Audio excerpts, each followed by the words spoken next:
Assalamualaikum warahmatullahi wabarakatuh. Perkenalkan, nama saya Lukman Atsari Muslim, NPM 10 12 17 95.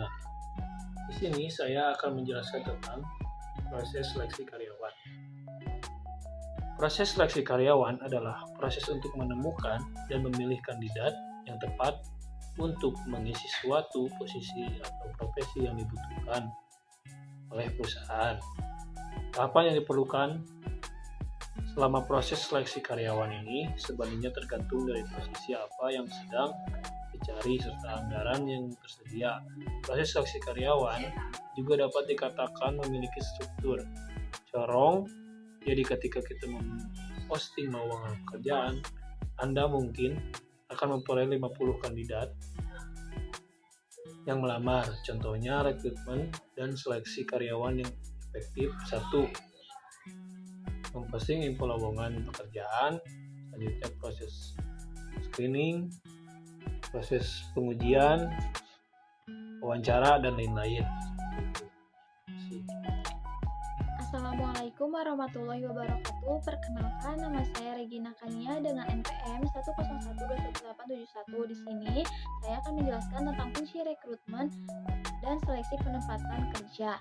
Rekrutmen adalah sebuah rangkaian kegiatan yang dimulai ketika sebuah perusahaan atau organisasi memerlukan tenaga kerja dan membuka lowongan sampai mendapatkan calon karyawan yang diinginkan atau kualifikasi sesuai dengan jabatan atau lowongan yang ada.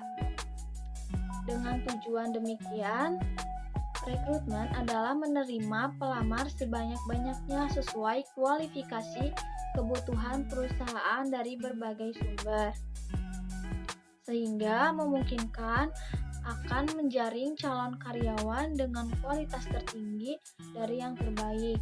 Jadi, rekrutmen dan seleksi termasuk fungsi-fungsi manajemen SDM yang mempunyai peranan strategis dalam mempersiapkan dan menyediakan sumber daya manusia dengan kebutuhan pekerjaan sebagaimana ditetapkan dalam analisis pekerjaan, khususnya deskripsi dan spesifikasi. Jadi, fungsi rekrutmen ialah upaya pencarian sejumlah calon pegawai yang memenuhi syarat tertentu dalam jumlah tertentu, sehingga organisasi maupun perusahaan dapat menyeleksi orang-orang yang sesuai untuk mengisi lowongan pekerjaan yang ada. Sekian dari saya, terima kasih. Nama saya Nura Graini dengan NPM 1012128. Di sini saya akan menjelaskan tentang rekrutmen dan seleksi karyawan yang efektif. 1. Yaitu memposting info lowongan pekerjaan.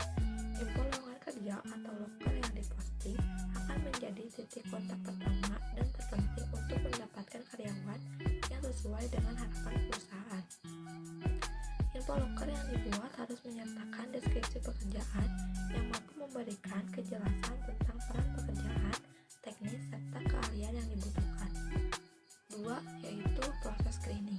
Screening adalah proses meninjau dan menyaring lamaran pekerjaan yang sudah diterima. Tujuan dari tahap kedua ini adalah untuk menentukan atau menemukan kandidat yang paling sesuai dengan kriteria yang dibutuhkan oleh perusahaan. Ada 2 proses screening, yaitu resume screening dan phone screening. 3. Yaitu proses pengujian. Setelah melakukan screening dan menemukan kandidat yang sesuai dengan harapan perusahaan, Anda bisa meminta kandidat tersebut untuk mengikuti tes. Dengan cara ini, Anda bisa memahami bagaimana kemampuan kandidat untuk suatu keterampilan. 4. Yaitu wawancara. Setelah kandidat menyelesaikan tes, Anda dapat melakukan penilaian terhadap tes yang telah mereka kerjakan dan memutuskan siapa saja kandidat yang bisa masuk ke proses seleksi selanjutnya, yaitu wawancara. Pada tahap ini, tim HRD atau recruiter memiliki kesempatan untuk menilai kualifikasi pelamar dan meninjau apakah kandidat tersebut sesuai dengan kriteria yang dibutuhkan oleh perusahaan atau tidak. Terima kasih. Perkenalkan, saya Ferdiansyah dengan NIM 10 12 18 35. Saya akan menjelaskan tentang proses rekrutmen dan seleksi karyawan.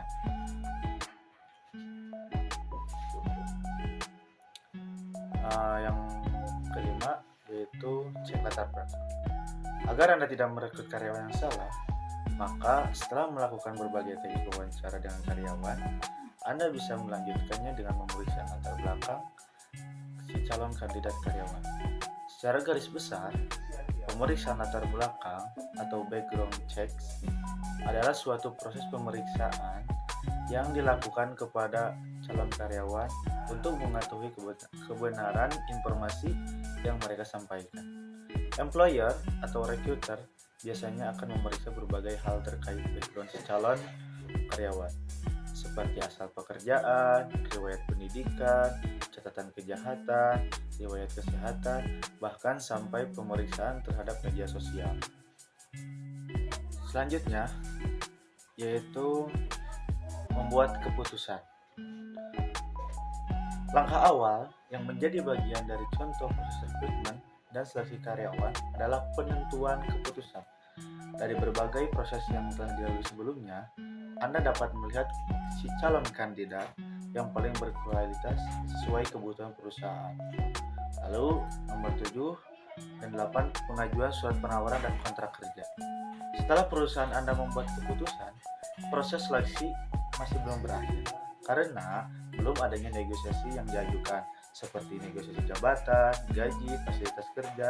Jika si calon karyawan setuju dengan negosiasi tersebut, maka segera buatkanlah kontrak kerja dan tanda tangan resmi. Nah, jika sudah selesai proses tersebut, maka karyawan siap untuk menjalani pekerjaan yang telah diberikan perusahaan. Assalamualaikum warahmatullahi wabarakatuh. Perkenalkan, nama saya Muhammad Syahdan Al-Jufari. NPM saya 10-12-18-34. Di sini saya akan menjelaskan tentang faktor-faktor yang perlu dipertimbangkan. Dibagi menjadi 4, yaitu pendidikan, pengetahuan kerja, keterampilan kerja, dan pengalaman kerja. Pertama-tama di sini saya akan menjelaskan tentang pendidikan. Pendidikan dibagi menjadi 2, yaitu pendidikan yang seharusnya dan pendidikan yang alternatif. Pendidikan yang seharusnya artinya pendidikan yang harus dijalankan, sedangkan pendidikan alternatif yaitu pendidikan lain apabila terpaksa dengan latihan tertentu yang dapat mengisi syarat pendidikan yang seharusnya. Yang kedua, di sini saya akan menjelaskan tentang pengetahuan kerja. Pengetahuan kerja itu pengetahuan yang harus dimiliki oleh seorang tenaga kerja agar dapat melakukan kerja dengan wajar. Pengalaman kerja ini sebelum ditempatkan dan yang harus diperoleh pada waktu dia bekerja dalam pekerjaan tersebut. Yang ketiga yaitu keterampilan kerja. Keterampilan kerja yaitu kecakapan, keahlian untuk melakukan suatu pekerjaan yang hanya diperoleh dalam praktek. Keterampilan kerja ini dapat dikelompokkan menjadi 3 kategori. Yang pertama, keterampilan mental seperti menganalisa data, membuat keputusan, menghitung, menghafal, dan lain-lain. Dan yang kedua yaitu keterampilan fisik seperti memutar roda, mencangkul, menggergaji, dan lain-lain. Dan yang ketiga, keterampilan sosial seperti mempengaruhi orang lain, berpidato, dan menawarkan barang, dan lain-lain. Dan yang terakhir di sini saya akan menjelaskan pengalaman kerja, yaitu pengalaman seseorang tenaga kerja untuk melakukan pekerjaan tersebut. Pengalaman pekerjaan ini dinyatakan dalam 1, kerjaan yang harus dilakukan, dan kedua yaitu lamanya melakukan pekerjaan tersebut. Perkenalkan, nama saya Rian Ahmadi, NPM saya 10-12-18-14. Syarat-syarat seleksi dan penempatan. A. Informasi analisis jabatan yang memberikan deskripsi jabatan, spesifikasi jabatan, dan standar-standar prestasi yang disyaratkan setiap jabatan. B. Rencana sumber daya manusia yang memberikan informasi kepada manajer tentang tersedia atau tidaknya lowongan pekerjaan dalam organisasi. C. Keberhasilan fungsi rekrutmen yang akan menjamin manajer bahwa tersedia sekelompok orang yang akan dipilih. Saya Farah Koirunisa dengan NPM 10121793. Di sini saya akan menjelaskan tentang faktor-faktor yang perlu dipertimbangkan dalam menempatkan pegawai. Yang pertama yang saya akan jelaskan yaitu ada faktor prestasi akademis. Faktor prestasi akademis ini adalah prestasi akademis yang telah dicapai oleh pegawai selama mengikuti jenjang pendidikan pada masa sekolah dasar sampai pendidikan terakhirnya, dipadukan dengan prestasi akademis yang diperoleh berdasarkan hasil seleksi yang telah dilakukan terhadap pegawai yang bersangkutan, sehingga dapat diharapkan memperoleh pekerjaan yang sangat baik. Yang kedua yaitu ada faktor pengalaman. Faktor pengalaman perlu mendapatkan pertimbangan karena ada kecenderungan makin lama bekerja, semakin banyak pengalaman yang didapatkan oleh pegawai. Karena sebaliknya semakin singkat masa kerja, makin sedikit pengalaman yang diperoleh. Yang ketiga yaitu ada faktor kesehatan fisik dan mental. Faktor ini juga tidak kalah penting dengan faktor-faktor di atas, karena bila diabaikan dapat merugikan lembaga atau perusahaan tersebut.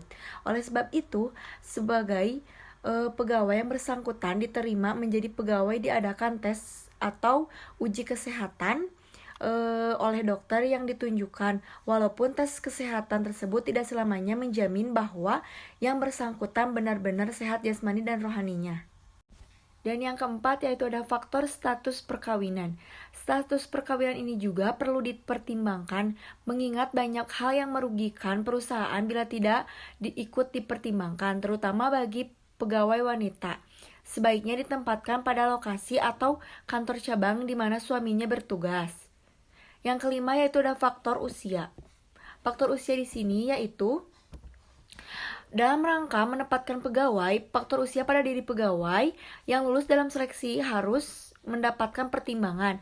Hal ini dimaksudkan untuk menghindarkan rendahnya produktivitas kerja yang dihasilkan oleh pegawai yang bersangkutan.